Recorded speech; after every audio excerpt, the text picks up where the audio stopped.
I tried to backdoor a slider to him, and he put 107 off my head. Off your head? Yeah, right off my jaw. So, yeah, safe to say I won't be trying to backdoor any more sliders to James Wood. Hey everybody, and welcome once again to another edition of Dugout Discussions with Chris Rose. It is presented to you by Xfinity. As you can tell, we're not in the dugout again. That's because I wanted to catch up with one of my favorites around, Seattle Mariners all-star pitcher Bryan Woo. Woo, it's good to see you again, man. How are you? Good to see you. How you doing? I'm great. So what do you? I saw you drinking. What do we got? A half calf decaf mocha latte with a twist. Just a little cold brew. It's almost gone. I wish it was full still. Yeah. Well, when you're on the road and you're joining us right now from Baltimore, I mean, can you really drink coffee outside of Seattle? Honestly, I haven't dipped into the coffee scene in Seattle too much yet. Not the downtown. I'm not in the city like too much. Most guys live outside the city. But yeah, I do have a very much needed Seattle coffee tour on my list of to do things. So don't you dare say it's overrated. They won't let you back in that city. Yeah, I know. I won't. No, I've heard good things. I don't think too many. We've got some pretty big coffee guys, but yeah, I need to like take an off day and just like go try a bunch of stuff. Okay.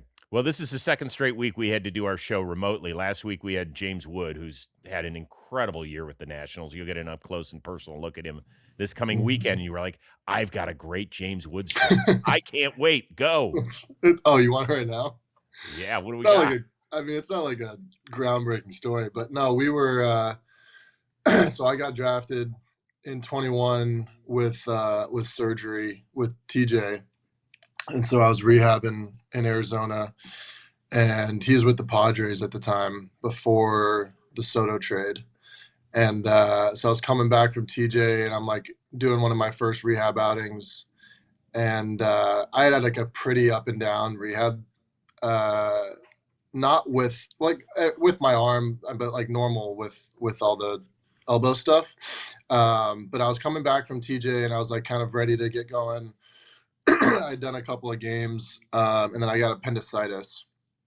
So I get appendicitis. I'm out for a month or so coming back from that.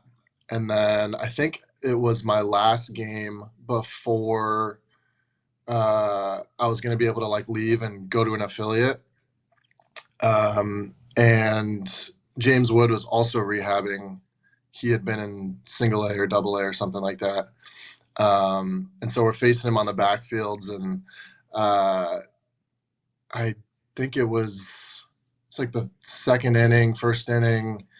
I tried to backdoor a slider to him, and he put 107 off my head.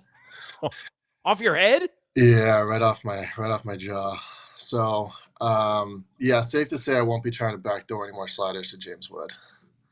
Oh my God! You think you broke your jaw? I don't know how. I walked away like completely unscathed. I went to they put me on the stretcher. I went to the ER. They did all the scans and everything. They're like, I don't know how, but like you've got nothing, and you can basically walk out of here. You had all your chiclets and everything? Everything. Yeah, straight to the jaw. Not fun. But have you heard from him? Yeah, he texted me afterwards. Actually, he like found me on Instagram. He was like, "Hey, dude, okay." He checked in. That's but nice. Yeah, it was good. That's my James Wood story. That's terrifying. I know. I didn't say it was a good feel good story. I just said I had a story. It definitely was not. There's nothing feel good about taking 107 to the jaw. No, hard pass. No, but it's it's one that sticks with me. Let's talk about some fun stuff. Yeah, you're a Northern Cal guy. You were born in Oakland. So how do you become a San Francisco Giants fan when you literally go to a place called Alameda High School? Yeah.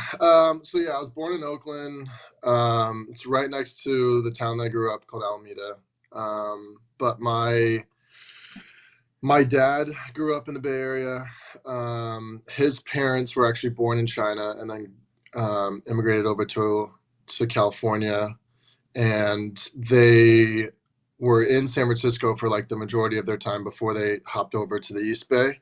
And so they started as like all San Francisco sports fans. So they were in, I think they were, Giants, Niners, and Warriors. And then when they moved to the East Bay, my dad ended up staying in the East Bay, but we stayed.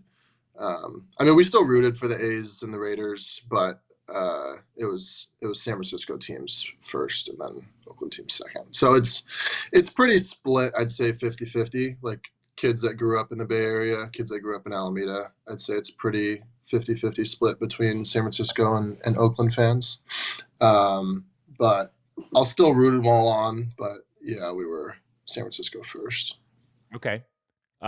So during 10, 12, and 14, I mean, those are your baseball formative years. Yeah. You must have been going nuts. Nuts. Yeah. Yeah, it was pretty cool. Did you go to any of the World Series games? I didn't get to go to a World Series game. The only playoff game I ever got to go to was Game 3, 2010, NLCS against the Phillies. Yeah. It was a day game. Dad took me out of school. It was a good day. That's nice. Yeah. Who was your guy? Brandon Crawford was my guy. I liked all of them, obviously, but I was an infielder mostly growing up, and so he debuted in 12, I think.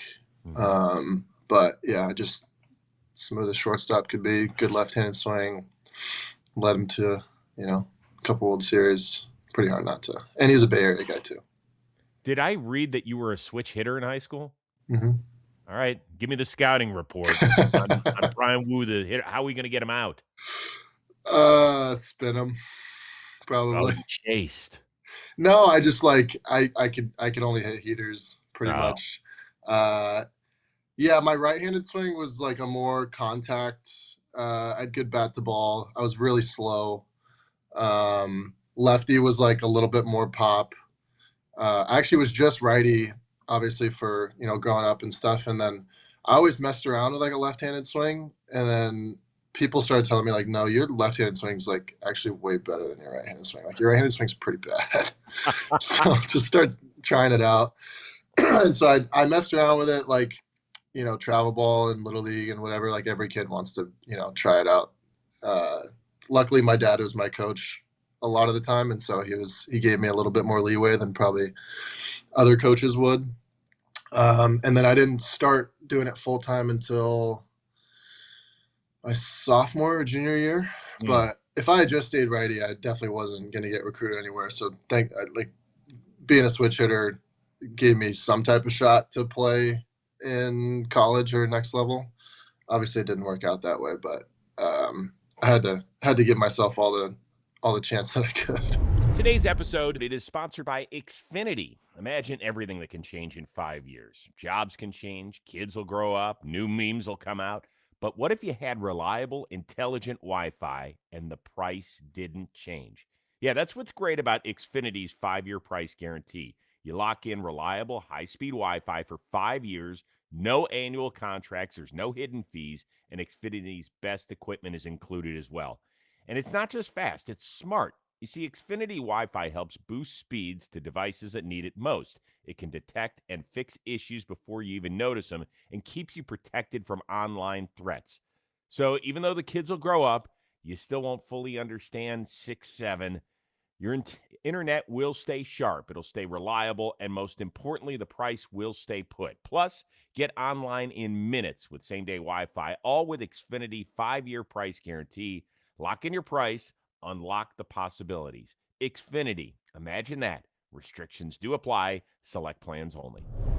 Well, I read that you were being heavily recruited as a two-way player, and part of the reason you went to slow was because they wanted you to pitch, right? I don't know how, like, someone wrote that. I don't know why. So you're saying Wikipedia is not telling the truth? No, the reason I went to Cal Poly was because it was a good school. Academics were better than the other schools that I was getting recruited by. Coming out of high school, I was like, I don't know, I'm okay, but I'm not that great. So I need to make sure I get a good education. No, I really, really wanted to play infield. I'd gotten recruited. All the other schools I was actually talking to were as a two-way, and I really wanted to play infield. I didn't really care much for pitching, honestly. But yeah, Cal Poly was the best school academically, and family was always big on academics, and so I was like, yeah, I got to go get me an education too. Yeah, for people that aren't familiar with Cal Poly SLO, it is no joke. It is a wonderful campus. It is a Yeah. tough place to go. There's a lot of really bright kids. Yeah, I had no business getting in there if it weren't Don't for say that. baseball, so. Don't you dare say that. I am curious though, because I brought this up to Shea Langoliers earlier this year. That dude Yeah. wanted to like work in NASA and space when he went to Baylor. Yeah. So I said to him, I said, so you didn't take rocks for jocks? And he goes, what's that? I was like, oh, okay. Well, you're way too smart to even know what rocks for jocks is all about. What did you take? What We definitely had. We didn't have rocks for jocks, but we basically had rocks for jocks. I was so at Cal Poly, you had to declare your major before you went to school. So I declared business, and then I ended up concentrating in marketing. But I'm still diploma-less, so I got to do that too. Well, we could support you. You know, if you want to go do this in the off season, we'll do the Jomboy Media Scholarship Fund. Oh, all right, there you go. Yeah, the tough thing is Cal Poly is I've pretty much finished all the online classes that I can take, and I got to knock them. I got most of the whatever upper level business classes you have to take before graduating, but they're all in person, and so I'd have to go back and do them in person. Do you have any interest in doing it? I want to get my diploma. I told my mom I'd do it. I told my grandma I'd do it. But the situation of going back in person, Cal Poly's also quarters, and so I'd have to go back and I'd have to do fall quarter after fall quarter. And after you get done playing in the playoffs, I'm not exactly sure I want to sit in a classroom. I wasn't exactly the most avid student either. So how do you think Jerry DePoto would take it if you said you wanted to take a summer quarter in person at Cal Poly SLO? No? Yeah, probably not great. Probably not great. As a guy who grew up as a two-way player, when you watch what Shohei is doing, do you think you have a little more appreciation than maybe even most major leaguers? No, I wouldn't say more. I think that if you understand, or everybody in the major leagues understands how hard it is, and each side, I think, understands how difficult it is, and how impressive it is for him to be doing what they're doing on their side of the ball, and then for him to also be doing what he's doing on the other side of the ball is even harder to comprehend. I think the tough part beyond how well he's doing is just the toll on the body that it takes to do that. I feel how I feel just pitching. I can't imagine also playing every day and being in the lineup every day, and then hitting on the same day as pitching and hitting, leadoff homers. That part is beyond comprehension. So it kind of is one of those things. It's just like everybody else. We're just like everybody else. He still blows us away just as much as every other fan. Good. I'm happy that y'all understand that too. Yeah. You were involved in a wild thing in your last start Friday, I believe it was, in Detroit, where Naylor bobbles the ball. Kevin McGonigal hits one to him. You do what your job is. You go cover first base. And we're all like, okay, they'll throw it to him. No, Naylor runs through the bag. There's almost a huge head-on collision. Yeah. First of all, you thought he was going to throw you the ball, right? I mean, I just have to be there regardless. He takes it a lot of the time. Sometimes not. It just, I think you base it on a bunch of things. I think, I wasn't expecting him to I didn't know, obviously I wasn't looking at how close McGonigal was. So I don't know. My job's just to be there. And then if he takes it, he takes it. And if not, then. Well, you heard obviously all the noise that came along with Josh Naylor this past weekend in Detroit. When people say, oh, he's a dirty player or he did that intentionally, your response is? No, there's. I mean, I've tried my best to stay off of all the extra social media outlets about stories and stuff, but I will say Josh Naylor is one of the best teammates I've ever had in my life. Um, I don't think that he's a dirty player. I don't think he's doing anything intentionally. I don't think whatever storylines there are.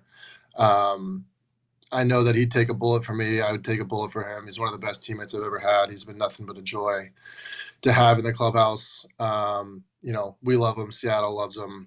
And that's all I really know. People will have their opinions about just about anybody. But if you ask anybody in the clubhouse or honestly any, teammates he's probably ever had, I think that they would say the same thing.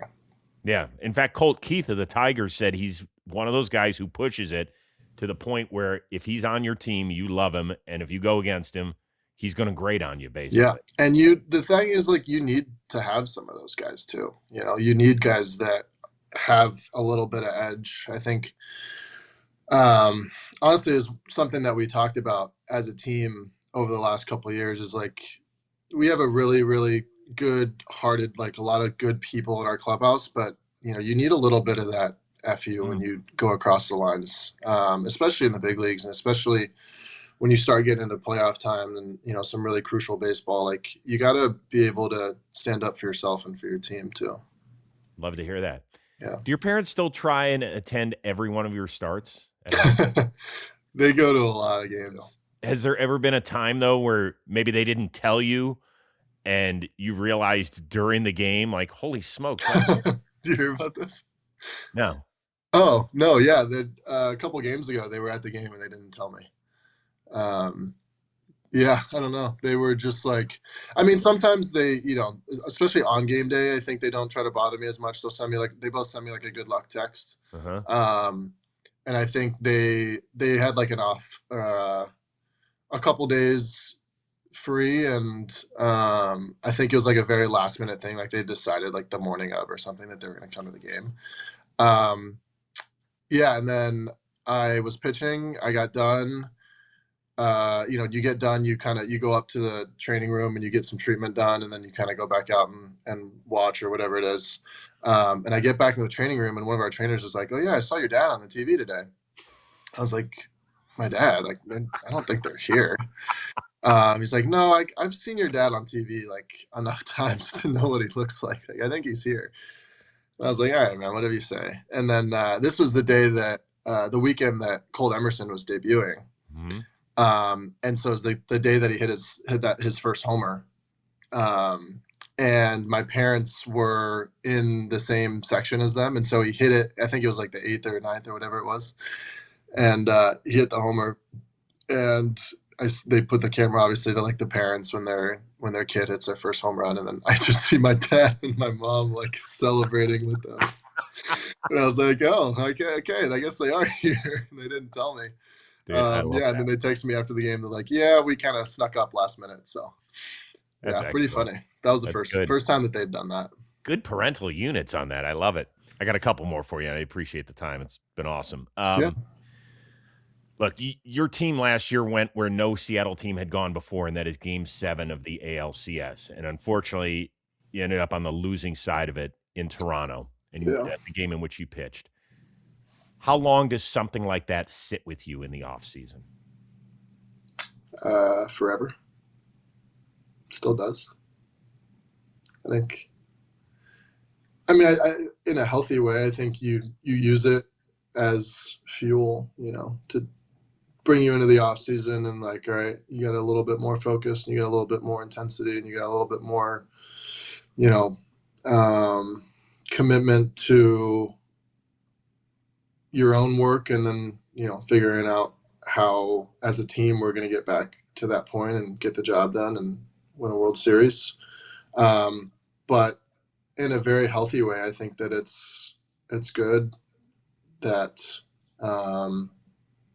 for a team that doesn't have a lot of playoff experience too, like individually, we have a lot of young guys that haven't been to the playoffs yet. Obviously there were a lot of guys on the team in 22 that made it. But a large part for, majority of the team haven't made it that far.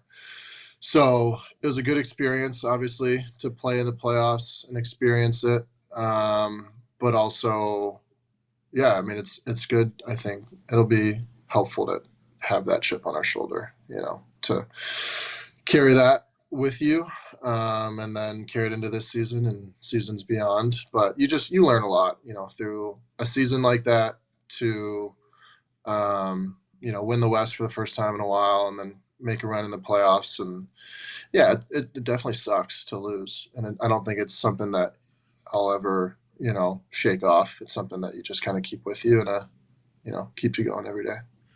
Your football team in that town did pretty well this past season. And in fact, you and a bunch of teammates got together, went down to Santa Clara for the Super Bowl. There you are with the rest of you all look great, by the way. And then you partied it up. You made the post party. There you are with Coach Mack. As a Niners fan, how the hell are you smiling in these photos? I know. Yeah, so a lot of the guys don't exactly have like their own team, I guess, back home, and so a lot of them kind of adopted the Seahawks. I wouldn't exactly say that I'm one of those people. I'm very happy for Seattle. I'm very happy for Seattle fans that they got to experience that. Hell of a team and a hell of a run. But yeah, Cal has definitely adopted the Seahawks. And then it was the week before the Super Bowl, and we're at the complex working out every day, and he comes up to me. He's like, "Hey, do you want to go to the Super Bowl?" And I was like, "Can I swear on this or no?" Of course you can. Yeah, I was like, "Are you fucking with me? Like, there's no way." And he's like, "No, yeah, I think that I'm going to be able to get us tickets, and I think that we can go. And it's going to be taken care of." So I was like, I'm not turning down free tickets to the Super Bowl, regardless of what team I cheer for. But yeah, it just so happened that the city that I play in, the team that, the guys are supporting is also our rival. So yeah, as you can tell, I went in very neutral. I was, there for the boys and there for the guys that are also supporting.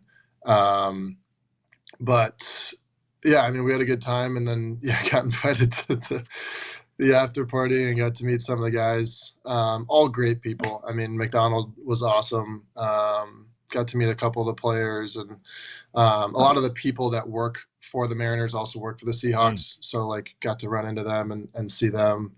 So yeah, it was a really, really fun experience, a fun weekend, crazy all over the place. Also got to go home and be in the Bay Area for a few days, which was nice.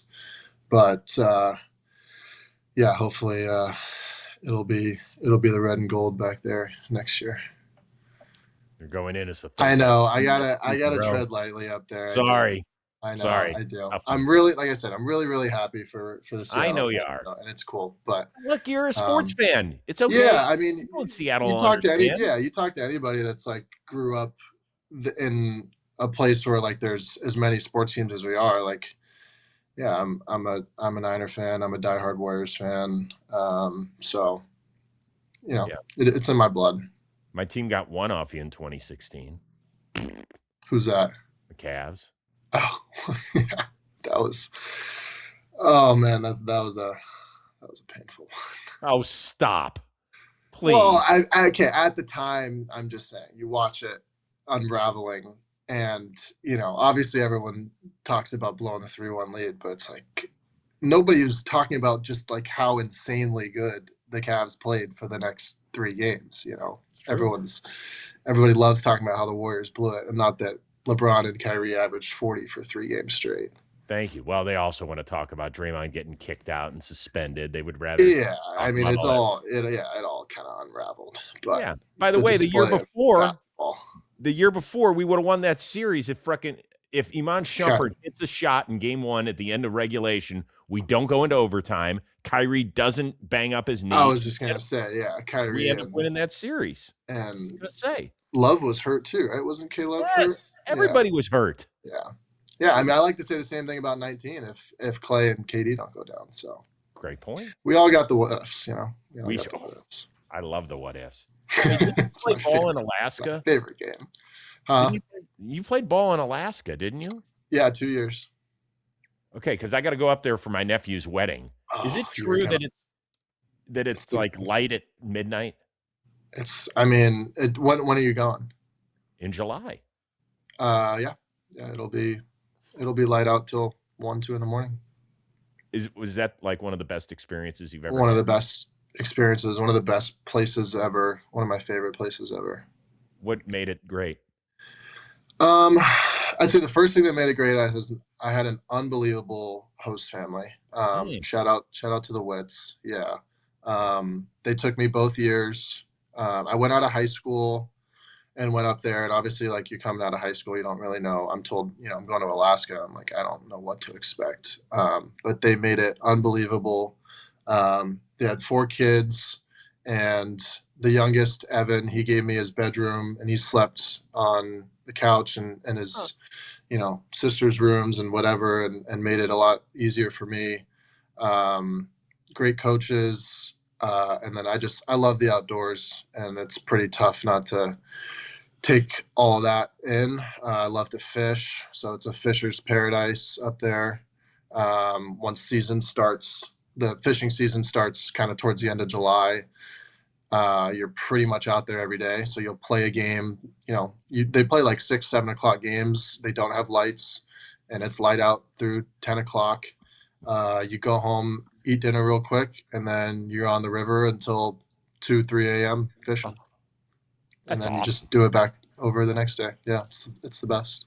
That's great. What a great Yeah. experience. I'm going to finish you with these quick hitters, and then we'll get you out of here. Cool. Name me the teammate that could actually help the Seahawks defend their Super Bowl crown. Basically, who's a guy who could lace it up in the NFL that's on your team? Oof. We've talked about this actually. We were actually playing this game the other day. We were trying to build a football team out of our team. Um, I mean, I think Cal could probably do a couple of things just size wise. He can move. I think he'd be able to at least handle the physicality. Um, JP's got an unbelievable arm. Can put it where he wants. Those are really, really good football. I think um, Kirby's an unbelievable athlete, like one of those guys that's kind of good at everything. So I think if they needed, you know, um, I mean, obviously the NFL is the NFL, but like he's a good runner, good hands, good athlete. But sneaky. We've talked about this. So we got Jose Ferrer this year. We call him Mhm. Chucky. Um, Chucky is built like an absolute. He's a fullback. Like if you put him behind there and you give him the ball, I guarantee he's going to get you a couple of yards. I mean, we've talked about it a few times, and it's kind of been the story since we got him. I think he's got a bigger lower half than Cal. Like it's Wow. that big. Yeah. Wow. He's Okay. a strong boy. You just built a good team. Yeah. He's a Uh, strong.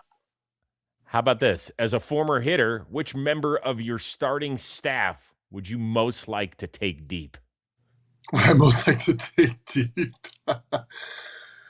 Oh God. Uh, Probably Bryce, just so I have bragging rights over him.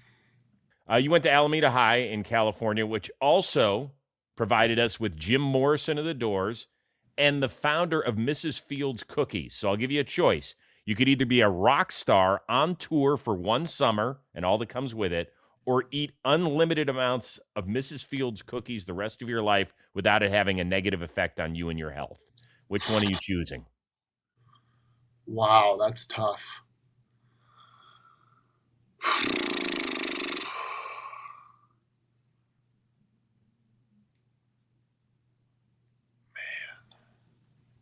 Do I still get to be like a baseball player? Sure, you could go back eventually and be a baseball player somewhere down the road. I think if I still get to be a baseball player, I'm taking the cookies. But if I'm just like an everyday Joe working like a 9 to 5 office job, then I'll probably try my life on tour for a couple of months. But that's an interesting one. And I also didn't know that those people came from Alameda High. Alameda's got, I don't know if you went through any of Alameda's alumni, but Alameda's got some good alumni. Yeah, it is not good. just Alameda High. A lot of them went to other high schools in Alameda, but yeah. Jim Morrison, by the way, no diploma from there, but he did take classes. Not sure how many. Okay. But he was there for a little bit. And last thing, 2024, you wore the custom cleats with a picture of Ric Flair, who of course has the legendary Woo. Did you ever hear from him afterward? Yeah, I mean, I think he like commented on Instagram. I mean, I don't know if he runs his own Instagram, but I think that he got wind of it. Do we really think that Ric Flair runs his own Instagram? I have no idea, but yeah, he gave like a supportive Woo, I think. No, I've never like talked to him personally, but yeah, no, that was about the extent of it. I think he said like some sort of thank you and appreciate it, but yeah. Did you roll out of the dugout that day going, woo? I mean, I don't really wear too flashy cleats, so that one was a bit out there. But one of my agents brought it to me like, hey, it'd be a cool little idea to try it out, and it came out really well. And I think I really only wore them the one time, but it was pretty cool. I don't know if I'll be able to do that again. That was kind of a one-time thing, I think. And shout out to Pitching Ninja. I saw his shout out to Pitching. Yeah, shout out to Rob. Yeah. Yeah, Robbie does great work as always. Listen, man, I know I kept you a lot longer than I said I would. Hopefully I didn't get you off like the team bus, right? No, you're good. You have to pay a fine or anything? No.